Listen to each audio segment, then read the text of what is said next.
Hello once again, ladies and gentlemen. This is your host for the evening, Stevenson, all the way from West Palm Beach, Florida. I would like to welcome you guys again to Obama Radio. I thank you guys for taking out your time as you prepare for this Labor Day weekend. If you guys are on the road, please be safe. If you're listening in the car or if you're at home enjoying yourself on this Sunday, just please consider thank you guys again for this time that you're taking out. We want to get right into it. We want to welcome to the radio station our guest for the evening, a wonderful gentleman who just happens to be in my neck of the woods, Mr. Ramon. But before we get into that, as we know, UBAWA stands for Urban Books, Authors and Writers of America, where we're dedicated to the promotion of literacy and the advancement of authors and writers from unrepresented groups. Again, my name is Stevenson, and again, we have this wonderful gentleman on the line named Ramon Marquis, the author of Poetic Exhale. Welcome him, everybody, to Obama Radio. And for those that are on and that are signing on, we're asking you guys if there's any noise in your backgrounds, we're asking you to please hit *6 to mute your phones because I want everyone to enjoy every breath this young man breathes. A little bit about Mr. Ramon before we introduce him. Ramon is a Southern gentleman like myself. He was born and raised in the Sunshine State of Florida.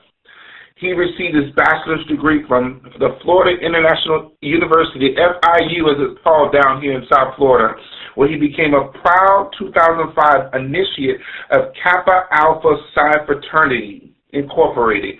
He went on to receive his master's degree from the University of Phoenix and is currently pursuing his doctoral degree from Capella University. Marquis currently lives in Miami, Florida. His life experiences and literary idols such as Omar Tyree, Terry McMillan, and Eric Jerome Dickey have shaped Ramon into the author that he is today. This is what formed the foundation of Mr. Marquis, being considered a refreshing literary artist with high levels of uniqueness and relatability, due to a desire to provide people with an uncensored, entertaining, and informative place to learn and express oneself regarding everything sexuality. Ramon created an experience known as the Keys or the Quiz Box. It includes everything from his blog, discussion topics, videos, drink recipes, and more. He is also the founder and the president of True Talents, the acronym TALENTS, TALENTS Foundation Incorporated, which is a 501c3 nonprofit that he started in 2011. Its mission is to mentor and enrich the youth of our communities between the ages of 13 to 18 years old with talents including music and dramatic arts. Ramon finds joy in writing, cooking, entertaining, exercising, eating, and traveling, just to name a few. Ramon Marquis, courtesy of his company Case Books LLC, has released 4 written books that are all 5-star reviewed and have reached the Amazon bestsellers list. These 3 works are richly entitled District 69, the Crimson Edition, District 69, the Color Haven, and District 69, the Greek Chronicles. We'll get into that one later. Marquis recently released his 4th book, A Poetic Exhale, which we will talk about in depth tonight, which has reached #1 on the Amazon's bestsellers list. So, ladies and gentlemen, I introduce to you Mr. Ramon Marquis. Mr. Marquis, are you on the line? I'm here. How's everything going? Everything's going well on this wonderful Sunday. And yourself? Wonderful. Happy going good, and I can't complain. You can't complain, man. After reading all that, I don't know if I should give you an award, a trophy, a free flight to Europe or something. It's humbling. It's definitely humbling. It is. How old are you, may I ask? I'm 33. You're 33, and you've accomplished all that at 33 years old. Wow. This is amazing. And I still feel like there's so much more for me to do. But, yeah, I've done all that so far by 33. Of course. And, your life experiences have pushed you to do this. This is what I love. Absolutely. I'm going to do these things, regardless of what's going on around. So I'm not going to hold up your time. We'll get into that a little bit later. So I just want to jump right in again. Welcome to Obama Radio.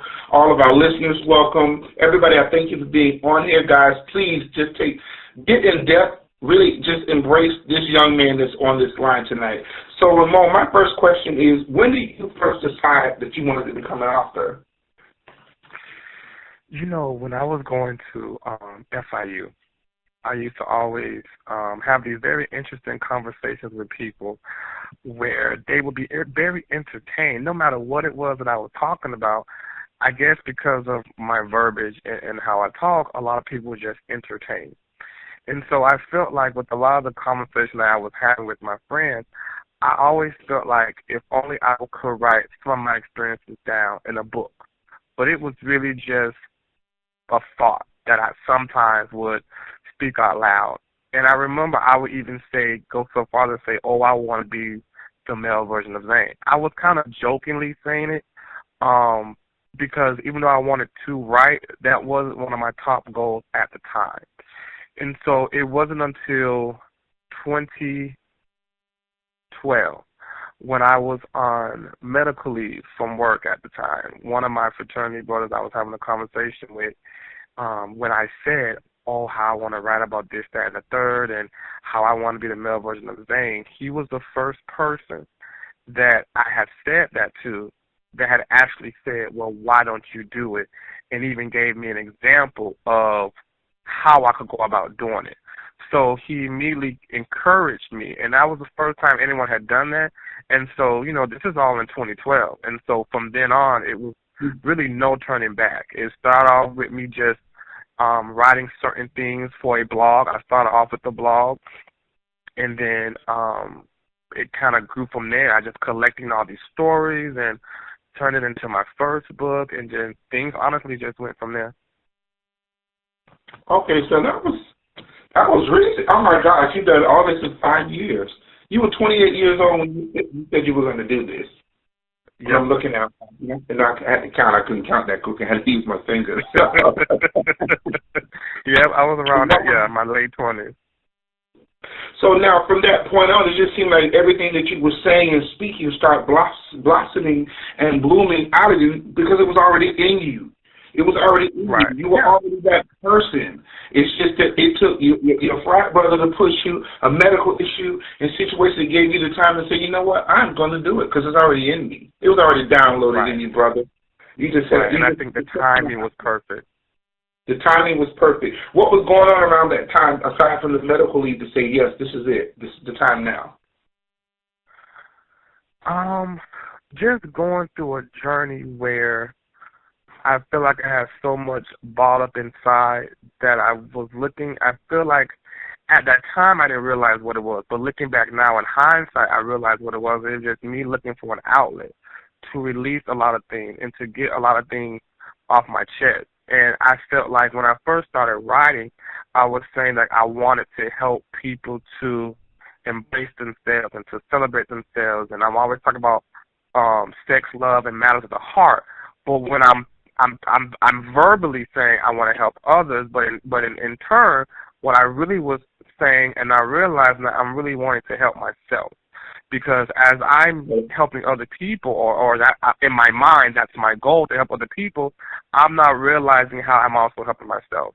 And so for me, it was just a lot at that moment. I look back and I thank the medical leave, because even outside of the writing motivation that came about from that, a lot of things just was able for me to be put into perspective, because it was so many limits that I had physically that it really allowed my mind to just flourish and really focus on some things. Okay, we can keep going off of this one question, and I have to keep going, but I have a few more questions I want to say. Yeah, you got me going. You got me going like a roller coaster right about now. So you were saying that you had some other things going on. Basically, what I was going to say was your pen to the paper was medication for you. It was relieving those things you were going through and you were dealing with, and you put it all on paper. We have to put that pain down. So do you feel like that's what it was for you? I do. I feel there was a lot of, one thing about my books, and all of my books so far, are true stories. They are either a collection of my stories mixed with others, and in some of the books, you'll get more of my experience versus others. But it's a collection of real life experiences. And so, and especially speaking of the Poetic Cell, even though that was my fourth book, that was by far the most therapeutic. And I think I needed to write the first three before I was able to adequately write Poetic Exhale, because it was just, it was a great outlet. I know you mentioned medicine, and I feel that's a great word to use, because it's really what it became for my life, not just from a deep perspective, just when it comes to some of my experiences with matters of the heart. I was just so focused on keeping so much in. I'm a very private person. But a lot of things that I experienced that I did allow myself to deal with, or I never really confided in nobody. You go through things, and for me, I just kept it moving. Move on to the next goal, or I got to go to work, I got to do school. I just had to focus on other things.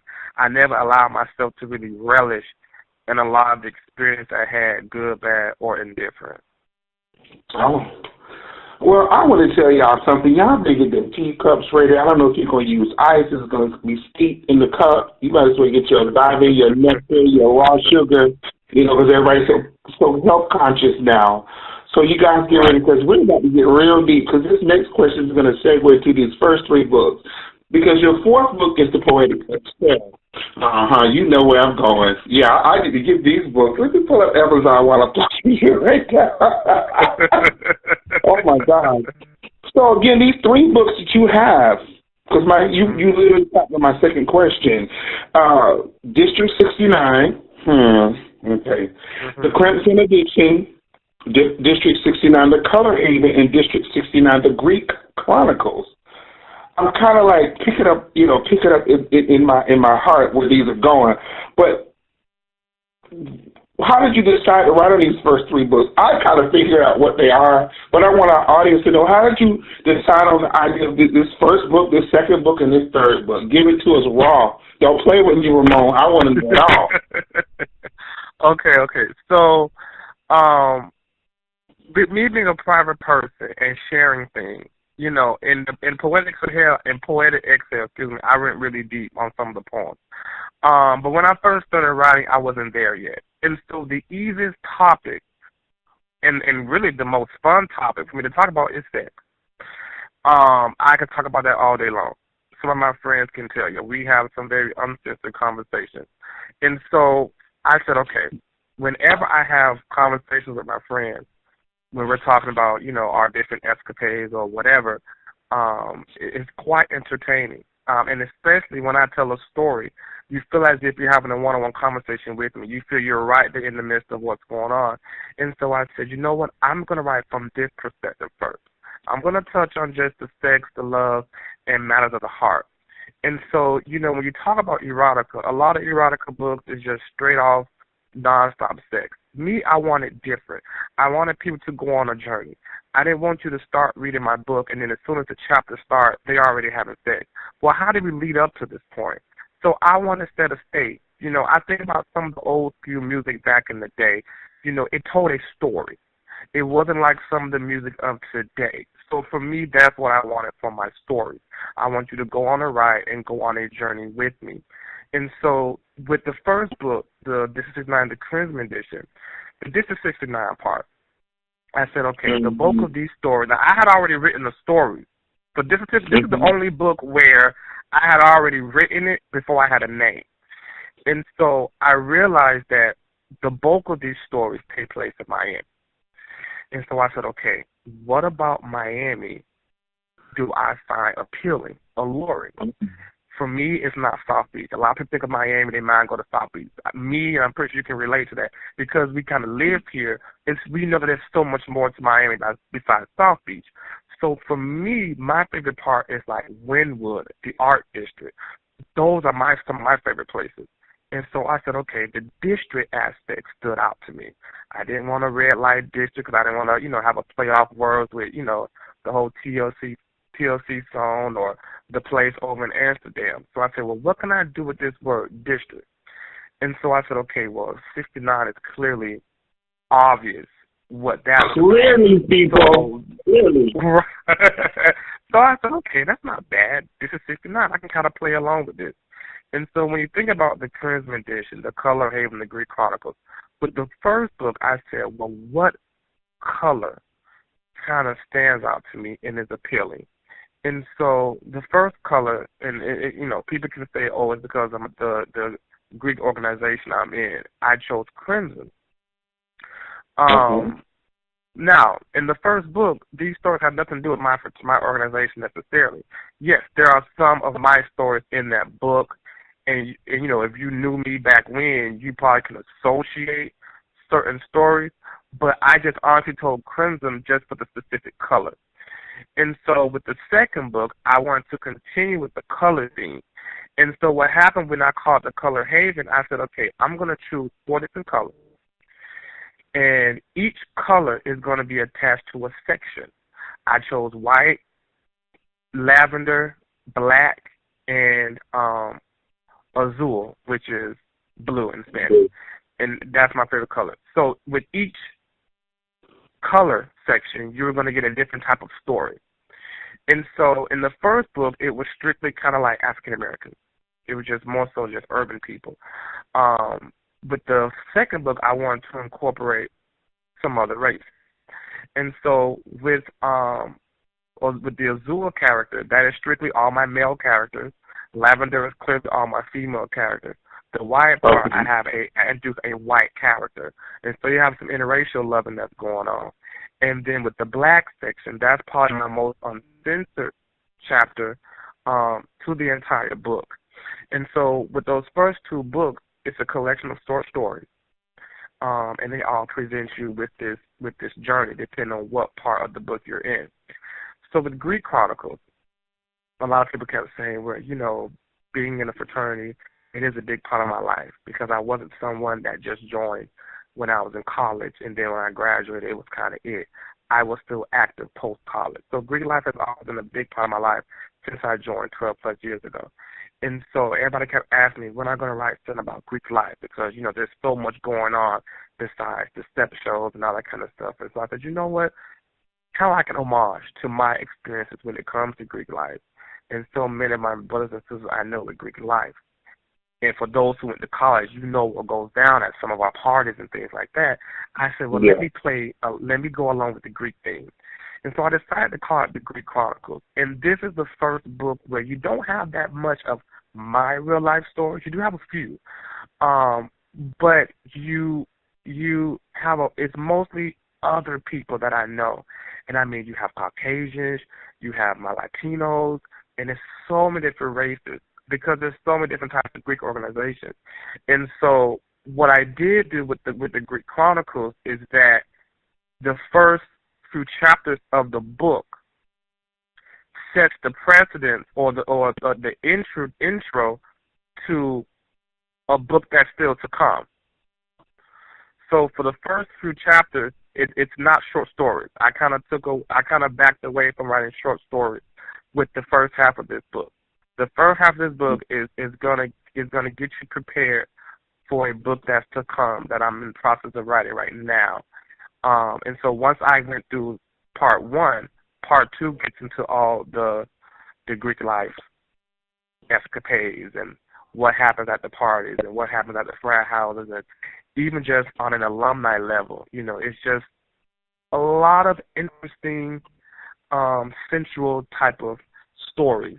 But you get to be introduced through the eyes of Greek life because you have the step shows and you have so much more that we do with Greek life, and so I think that makes it a lot more entertaining because when you look at movies like Stomp the Yard or Drumline, all these other shows that deal with Greek life, they entertain people whether you're Greek or not. They entertain them, and so I think that with the Greek Chronicles, it's entertaining, but it's also very relatable.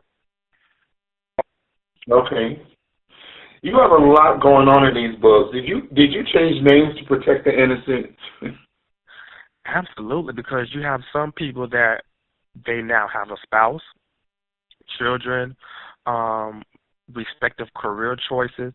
But one thing I will say is that there's nobody Nobody has a story in my book that I didn't have their permission. I didn't just write, right. I didn't just write stories and all that kind of, just put people business in the book. Because a lot of these stories, you're just chilling, having a good old time. You're not thinking, oh, some years later, Ramon's going to want to put my story in a book. No. I asked ahead of time. And I will say that no one that I asked said no.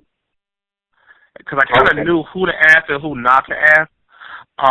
But yeah, I definitely changed names and I definitely had everybody's permission. Okay. Did you get it in writing? Because some people will try to come back later when you're really successful and want to go and eat you Hollywood for a check. So we have to cover ourselves. Yeah, I definitely did that. I just really love the way that your stories are flowing. And how you're really schooling the people on here that may have a story or stories similar to this and say, well, how do I write this? How do I get it out? And you just explain to the audience that this is how you do these types of books based on what you're seeing. Because a lot of, like I say, art imitates life. And when people see things that go on in life, and when you are an artist, because that's what we are as authors, we're artists. And you told a story in a way that people will go, wow, I never knew that, or I never would have experienced that, because some people don't look beyond what they physically see. As an artist and an author like yourself, you look beyond what you saw and say, hey, I can do something with this greater than what people can imagine and see, and it'll draw people into who you are and want you to be able to create more and show your talents more and more. So I say hands up, bravo, claps unto you for what you've done, because I really appreciate it. Not a problem. Oh, yeah. So you said some of your life is in these books as well. How in-depth do you go? And will a reader know that it is Ramon? Well, first I go very deep, because one thing about me, if I'm going to tell it, I'm going to tell it all. I don't want to tell it and leave people wanting more. I don't want to tell it and kind of beat around a bush. I like to write my stories, and I like to have my conversations, just like I like most of my liquor, straight no chaser. And so when I'm writing these stories, that's what I'm doing. So I go deep. I tell it all, whether it's some of my deeper poems in A Poetic Exhale, whether it's some of my more sexual poems or any of my erotic stories. If they're my stories, I definitely do go deep. I absolutely do. And I think for me, it makes it more relatable for people, for me to share that aspect of my life, and just for me to kind of, put it all out there. That's to me, that's the best way I can be. Okay. Before I get into this next question, because this is a very interesting topic, if you guys are just signing on, we have Mr. Ramon Marquis, the author of Poetic Exhale, as well as 3 other books that's definitely chronicling his life and the lives of others. You guys make sure you tune in to the end so you can get more information. So when you're saying erotica, people would think of, maybe, like you said, sex, but give them a little bit more detail about when you're saying erotica, because erotica could be of the mind, of the heart, in different ways. Right. Well, and it's good that you said that, because when I do write my stories, I want people to get the mental and emotional aspects of my characters. So it's not just the physical, it's not just the sex. I want you to see how my characters think and why, how they feel and why, and what gets them to the end result. A lot of my characters are dealing with matters of the heart and situations that we all deal with. And so for me, it was very important that when I wrote these characters, even though they're short stories, I still want you to be able to get so much out of these short stories. I wanted you to see there's so many levels to my character and so many levels to my books. Because like I said, I've read so many books along the erotica theme where this chapter starts, they're saying hello, the next paragraph over, they're already having sex, and then that's how that chapter goes. And so for me, I wanted it to mirror life, because at the end of the day, even if we're having a one-night stand, there's more to it than that. You know, we've gone to the club for whatever reason. We struck up a conversation. He or she recognized that you're attracted to them, and conversation came up. And then at some point, you guys leave the club and go wherever else to have whatever sexual experience. It's a process. And so I think that people who write these types of stories, you get the best quality when you write along that process, when you show the journey. And I feel like that's how people are really able to relate to the stories when I say erotica. At least, you know, what I feel erotica to be. It's not just physical, like you said. It is also the mental and emotional, and I make sure that I show that. Okay, excellent. So, how long did it take you to complete your first book? And also, I just want to interject this. What was your mind frame at the time? Because some people want to write a book and their mind isn't there. So how long did it take you? What was your mind frame like? You know, with the first book has most of the stories in that book are my stories. So that was actually the easiest. To write. So with that book, I would probably say it took me, because I take my time, and plus I had a full-time job. I was a full-time student, so I had stuff to do. So, but I would say for this book, I want to say it took me about maybe 4 months, give or take. And in those moments where, because sex is always on my mind, so in those moments where I'm like mentally not in the mood to go there, it's so weird. I will honestly just make me an alcoholic drink. Like that's honestly, for the first book, that was it. Like, I would get me some wine, make me a cocktail, and I would eventually get in that frame of mind. And I think that's why with that book, that's probably my first. That has to be it. And I ain't gonna say it has to be. It is my most uncensored book when it comes to verbiage, just because mentally I was at a very uninhibited place. You know, I was alcohol induced. I made sure, but I made sure that, you know, the ones that follow, it showed a level of diversity when it came to the verbiage. But that's pretty much how long it took for the first one. And then I kind of forgot to answer the previous question you asked. How would people be able to know it was mine? If they knew me long enough, they could tell that certain ones are. And so I definitely got calls and text messages from people who read some of the books. I'm like, wait a minute, I remember XYZ happening, so this is your story. So that was kind of fun to have those conversations, because for some of my longtime friends, it wasn't conversations or stories that I had shared with them. So for them to hear about the first time in the book, that was quite entertaining. Okay, like you said, considering it was a book about you, it was easy. That's nothing. That's like breathing for me. But then you realize that, oh my gosh, I'm writing about me. I gotta get a drink. I gotta do something, because you're trying to process and deal with what really happened and trying to put this on paper. It could take you up or down. You could be depressed, sad, happy. So I think you needed something to help you. And I'm not endorsing people to drink alcohol, because to each his own. It helped you. It helped you to process it and get what you needed out. So I understand when people are like, how do I get this out? Writing about myself. Yours was, this is going to calm my mind so I can tell my truth. See, because you're from the South. We tell the truth no matter how it is. Correct. You'll get it wrong. We can't help it down here. So absolutely. The process pretty much for you was kind of hard. And then, you know, you say, okay, I'm going to do this, take this outlet, this road. I'm going to drink a little wine, a little spritzer or whatever, and I'm going to get this out. But the second ones were easy because now you had to do your research, and it wasn't about you. So you pretty much, it was easier for you after that? Was the process much more swifter? You know what? It was a lot more, it was a little bit more swifter, because the second and third book, I wrote those in the same calendar year.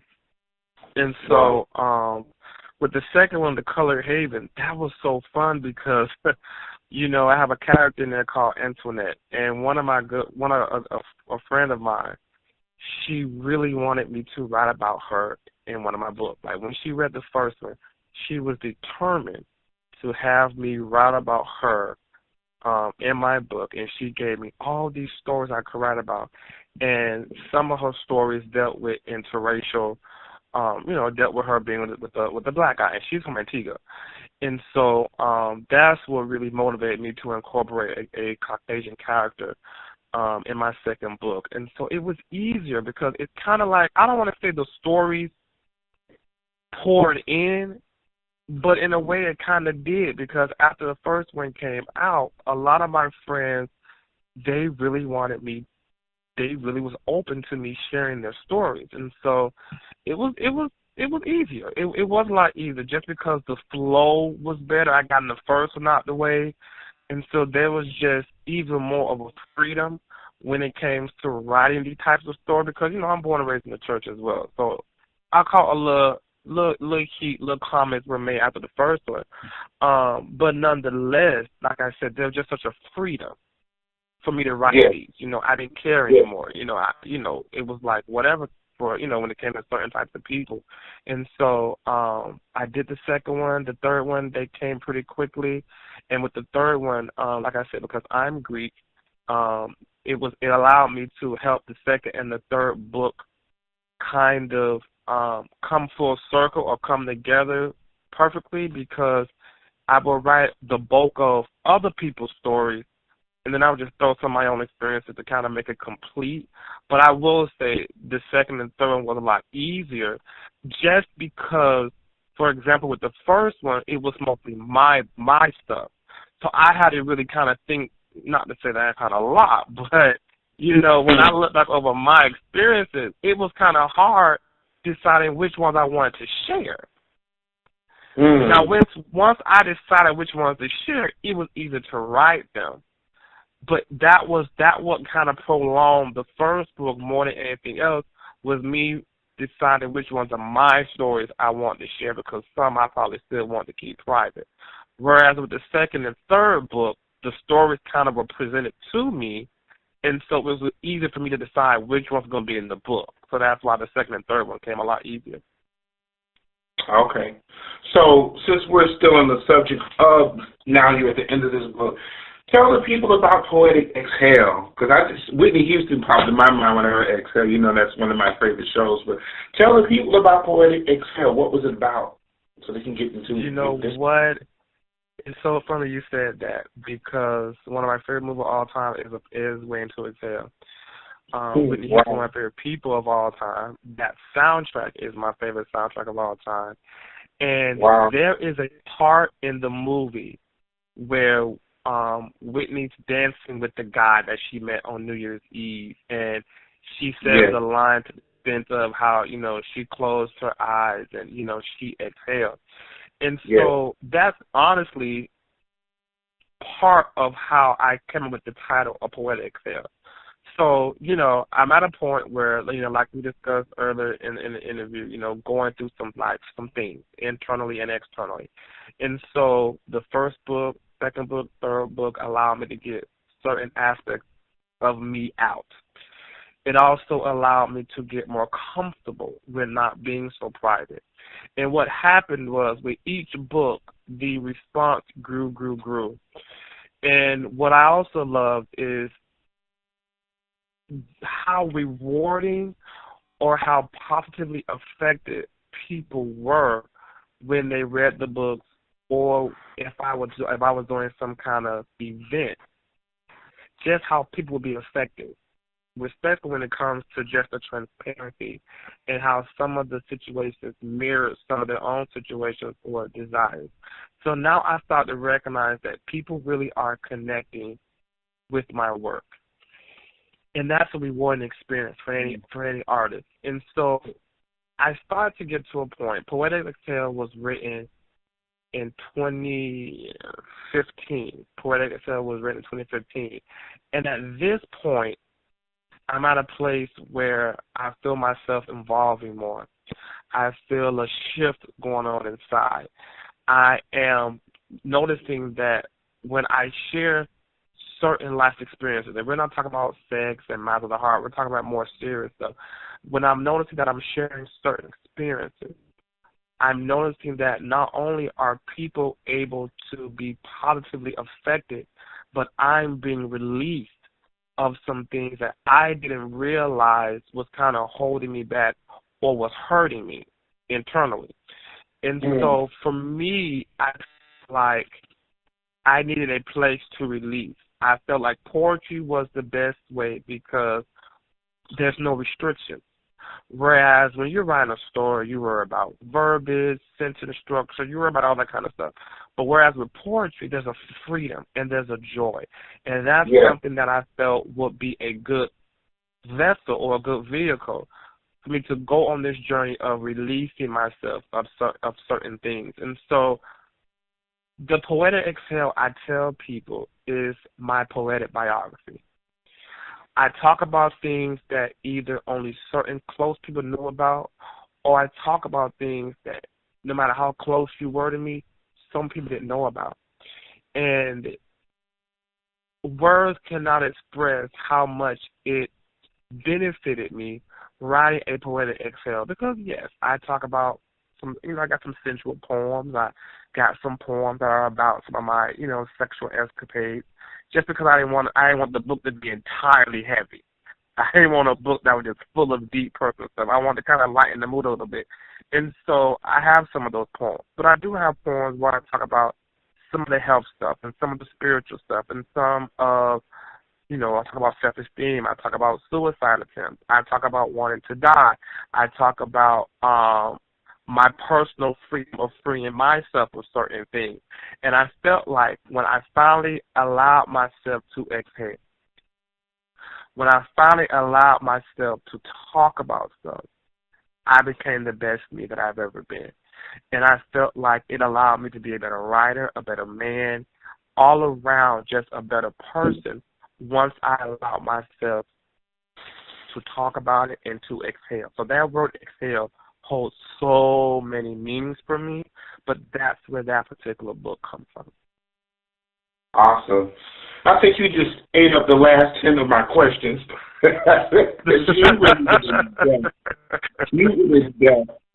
You explained to me what was rewarding about writing these books and being an author. The main things that I heard was it was freeing to you. Mm-hmm. It was an outlet to you. It showed you who you really were. You discovered this is the Ramon I was meant to be on this earth. This is the Ramon that I was created to be and to do these things. It's what you were saying to the audience as well as myself was taking this pen, this medication on this paper allowed you to really release a lot of things that could have caused you to be sick. Because if we hold things, we get sick. But you allow yourself to heal through your words. Your words that came from you that was just things that were expressed from life experiences and situations of yourself and your surroundings and things.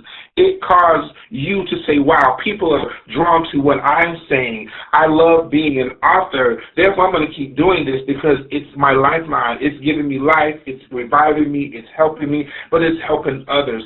And I think that's a wonderful thing. So everybody that's on this line right here, just in case you're signing on, this is Mr. Ramon Marquis, the author of Poetic Exhale and 3 fabulous other books that you guys have got to check out. Make sure if you guys didn't hear it, you can go back and listen again, but it's called the District 69. There's 3 editions, the Crimson Edition, the Color Haven, and District 69, the Greek Chronicles. Make sure you guys check it out as well as he was discussing about what Poetic Exhale meant to him. So that's a great reward within itself because what is it that you were doing for a living or do for a living before you started becoming an author and a poet? Well, I still have the same profession. I've been doing it for a little over 7 years. I'm in Child Protective Services. Okay. And so everything that I do comes from life experiences, whether it's the writing, the nonprofit, and my career choice because, I didn't have a mother and father. I was raised by grandparents. So that in itself came with some hurdles, some issues, whatever. And so I grew up in a time where a lot of the young people in my generation, we had a lot of positive outlets when it comes to, just finding positive influence and positive role models and just making sure that, you had older people in your life that was helping you to make sure you reached your full potential and did the best and be the best you can be. And so I remember going off to college, going off to FIU, and I came home one time. And this is what motivated me to start my nonprofit and to start my career choice, because I knew that I wanted to do something with young people. I didn't think I could do the teacher thing, but I knew I wanted to do something with young people. And it was so weird because I always said I love bad kids. If you're respectful, if you are mannerable, I have no problem, working with those kinds. But for some reason, I just find it more rewarding to work with bad kids. Give me somebody somebody disrespectful who like to cuss, who has a criminal record. I find that challenge. I really find that challenge exhilarating. It's thrilling for me because I really feel as if there's so many aspects to me where I'm able to relate to those types of young people. I'm able to get to the essence of what causes these young people to do and be who they are, because you don't wake up one morning and all of a sudden you want to go commit crime. Some things have happened in your life that have led you to this point, but because you didn't have the proper resources, because you didn't have the positive outlets and positive influence, you went down that particular path. And so I always make sure when it comes to working in child protective services that I use my life experiences.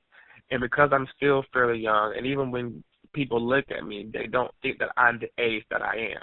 So that alone, and when you look at me, I come across very urban, so I'm not like regular clean-cut hair.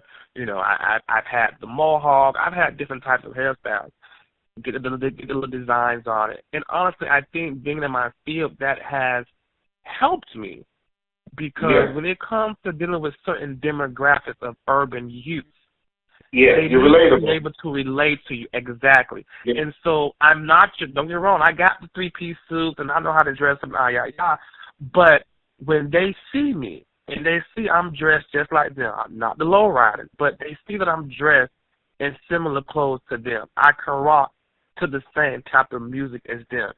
And when they look at me, they think I'm another young person, maybe a few years older than them, but they're not thinking I'm the age that I am.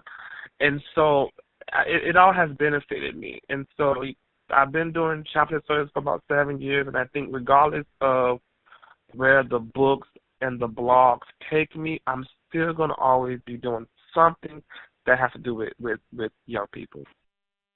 That's amazing. I mean, our pain produce our purpose. What you've been through, you can relate to them. They can look at you and say, well, you're my mentor or the case manager, but you still understand me. You listen to Rick Ross. You know about T.I. Beyonce just had her baby. What are their names? And guess what? You can still go ahead and encourage them, and they'll look up to you and say, wow, he rocks like me.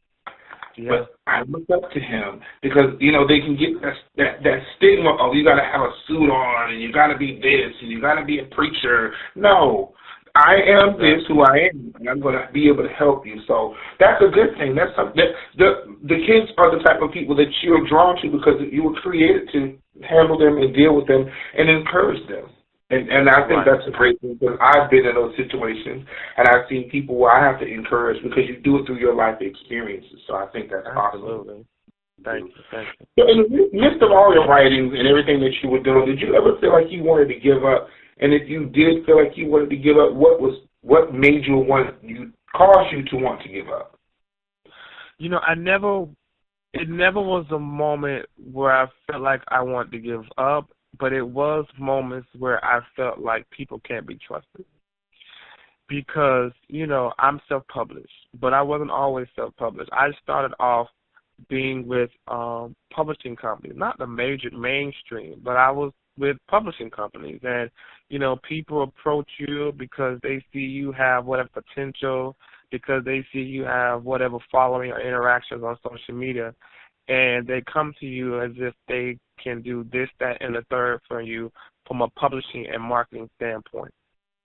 And then I trust them. I ask questions. I'm definitely a person who asks questions. And so you present yourself to me as if, wow, this really can be a positive situation for me. And then it's everything but what I was promised it would be. And so for me, those were very frustrating moments, because it felt like, well, what am I doing this for? Yes, I know that I'm affecting people. Like, when people read it, yes, they're enjoying it, they love it, the reviews are always good. But at the end of the day, this is not something I want to always just be something I want to do on the side. This is something that at some point I want it to be a platform to lift me into other areas. But how can I do that if I'm constantly coming across these publishing companies that lie and deceit and things like that? And so I said, let me tell you something. If my goals, because I don't mind working hard, I said if my goals are going to work, it's going to be because of what I did. And if it doesn't work, it's going to be because of what I didn't do. I want my goals to fail because of something I did, not because somebody else held me back. And so that's what made me decide, you know what? I got this nonprofit that I'm able to do this, that, and the third. Well, you know what? I did my research. I got a wonderful mentor who's also a fraternity brother. He taught me a lot from a business standpoint and pretty much how to be my own man. So I said, you know what? Let me go in and get this LLC so I could run the course of my own future. And if God wants me to be with any other publishing company, then he's going to present it to me in the proper way, in the proper manner, and then, I may not be self-published anymore, but for now, I'm going to be. And I have noticed that being a self-publisher, and I feel like I'm a friendly person. I feel like, people really connect with me. So I take every opportunity, whether it's social media, whether it's certain events that I go to network and build my own connections. So when it goes to graphic designers, when it goes to editors, when it goes to people who, are doing the blogs and the interviews and just promotional aspect, I build my own connection in those areas so that when I have a project coming out, I know who to go to and I know who I can and cannot trust. And so I kind of deal with the same specific people every time I release a book. It's a lot more work on my end, but at least I have less doubt or less concern that what I need to be done is getting done. Okay. I never heard you say I wanted to give up. Not one time with this question. I didn't. All I heard was positive, good vibes, good news, and pushing yourself.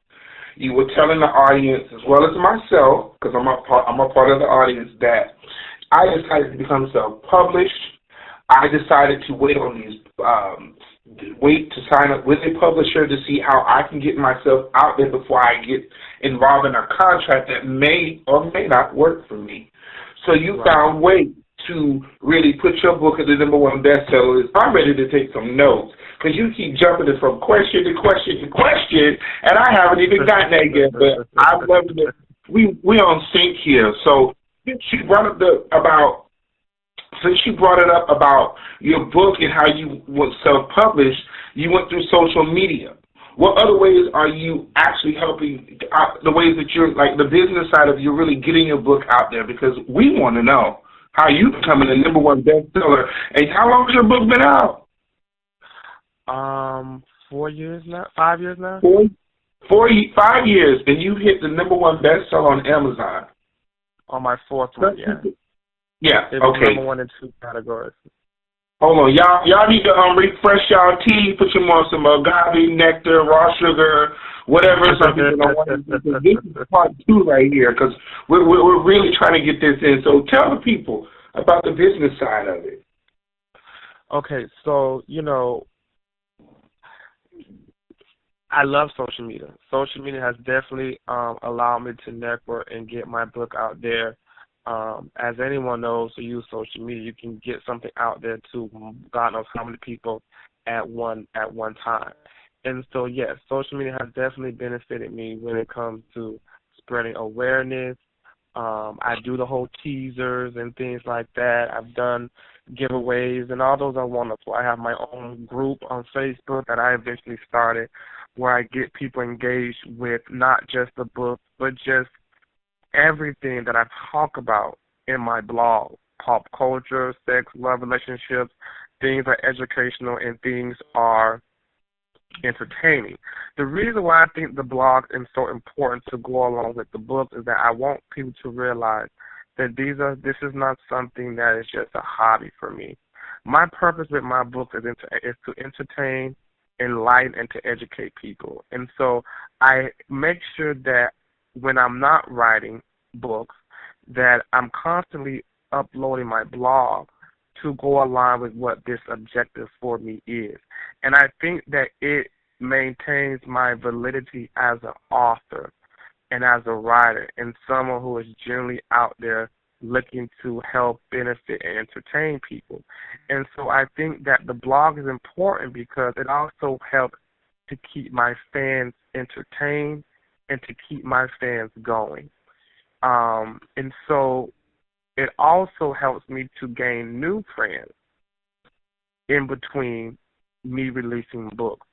And so from a business standpoint, I think that's very much important. I think it's very much important to keep feeding your fans something and to always be putting something out there so that it can continue to grow your presence.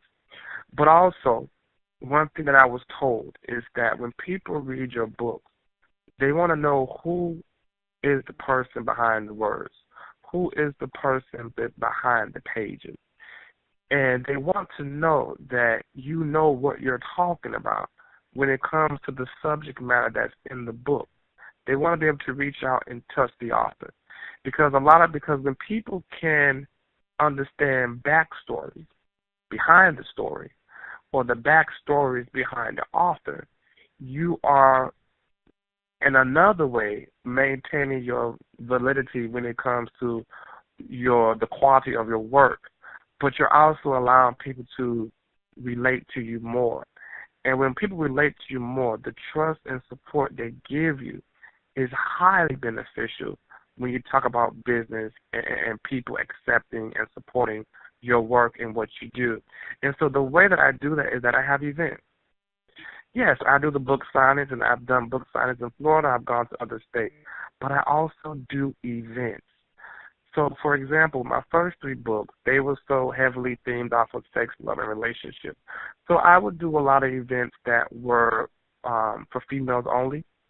And so I had a lot of different things to entertain them, from food to liquor to dancers to other activities going on. And that allowed my fans to get to know me. It allowed my fans to understand why I write what I write, because it's not just to entertain or turn people on. I want to inspire and educate people. So whether it's educating people on certain aspects of sex or how to handle certain matters of the heart, having these particular types of events is very important.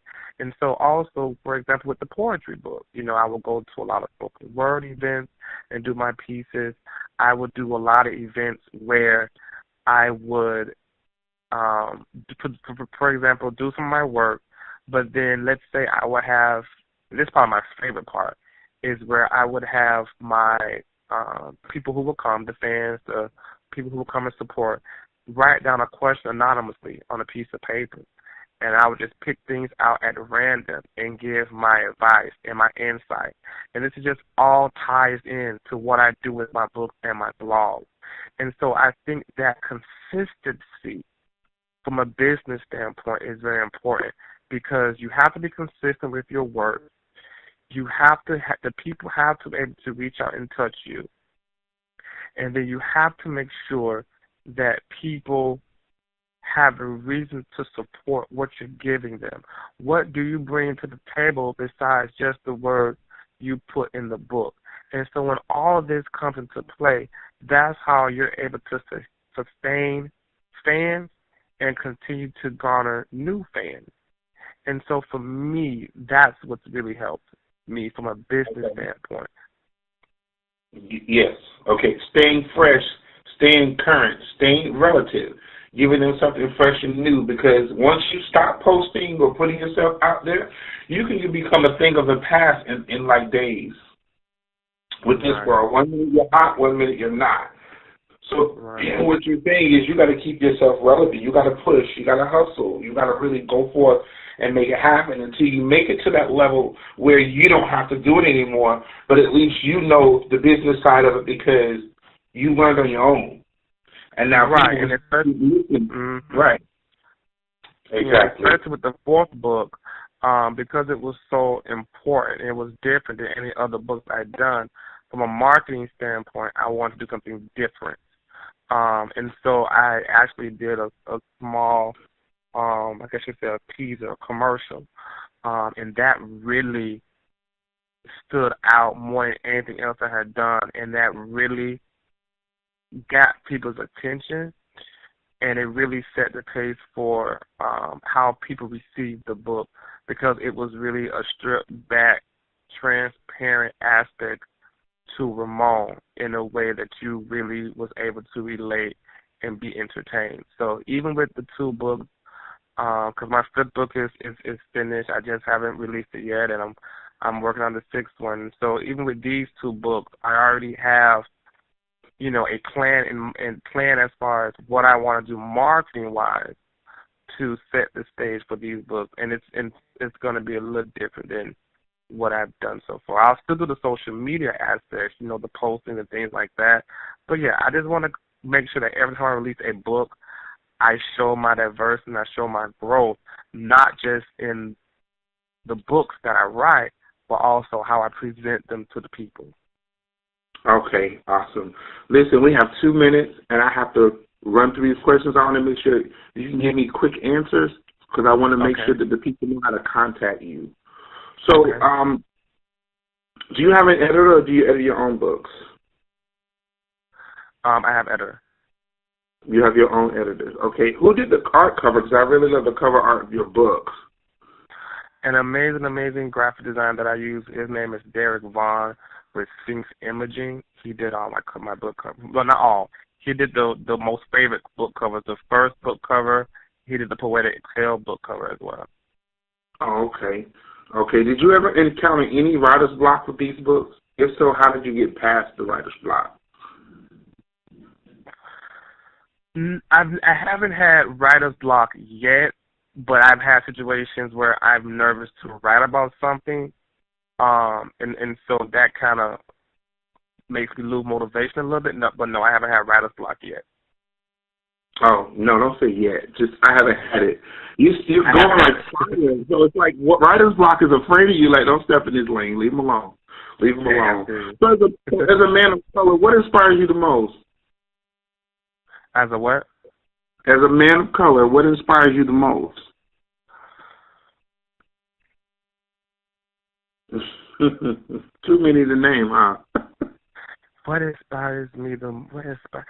I love when people, because a lot of times as artists, when we share our art, we censor about our shit. That's a phrase that people have been saying for years. And so when I present something and it's received in a positive way, in a sense where people tell me in detail how and why it affected them, that's what inspires me the most. I really just, yes, you want to make money, you want to have certain acquisitions. That may be one of my top 3 reasons, but what inspires or motivates me the most is being able to positively affect people. Like, that's generally what I thrive off of. Okay, awesome. So tell us, who's your biggest influence? My biggest influence? You've mentioned some other authors, but who is your biggest influence?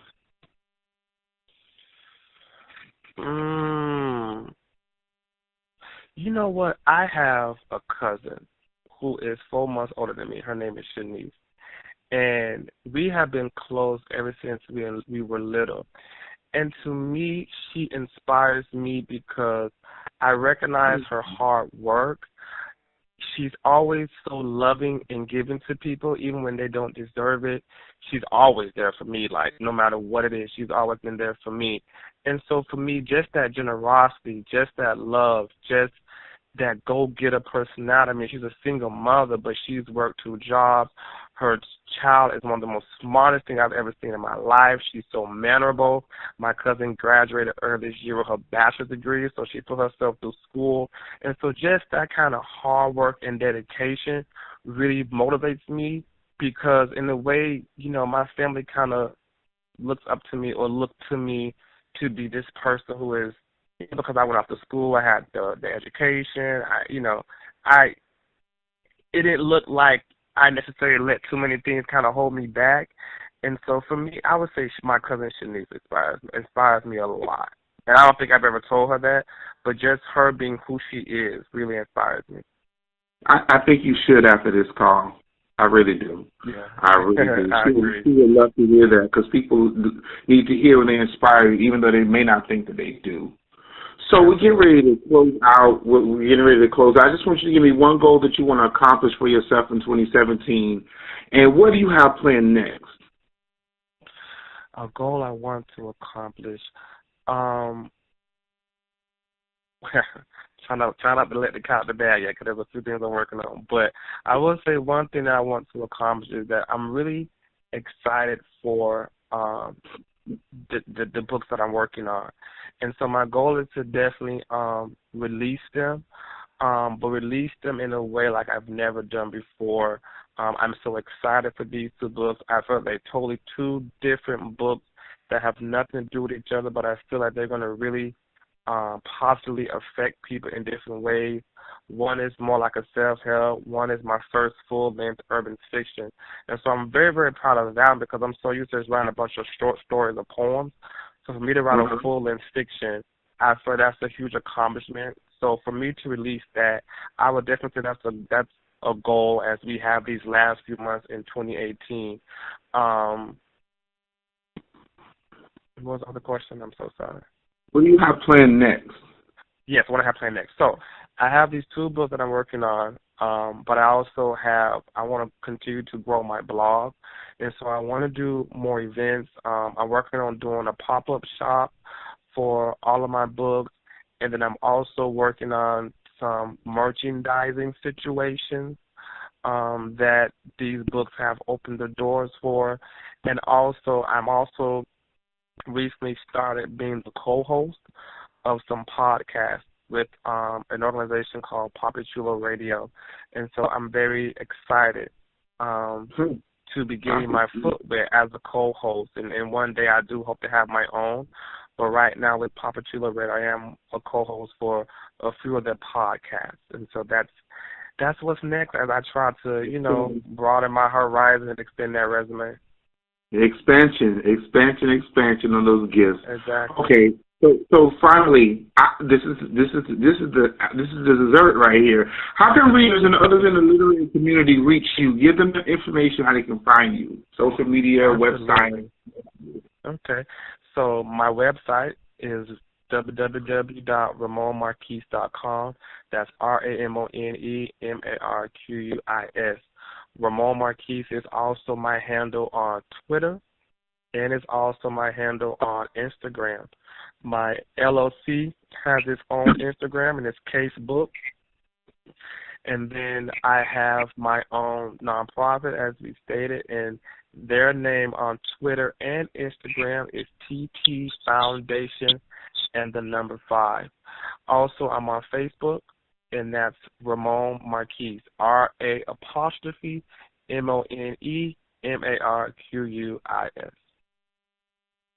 Okay, ladies and gentlemen, I hope you guys got that.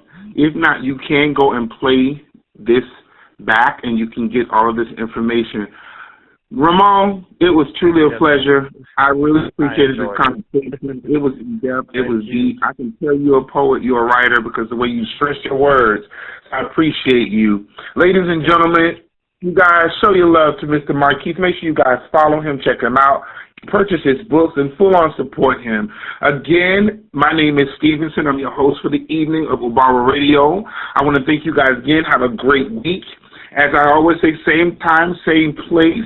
I wish you the best. God bless you, and good night, everyone. Take care.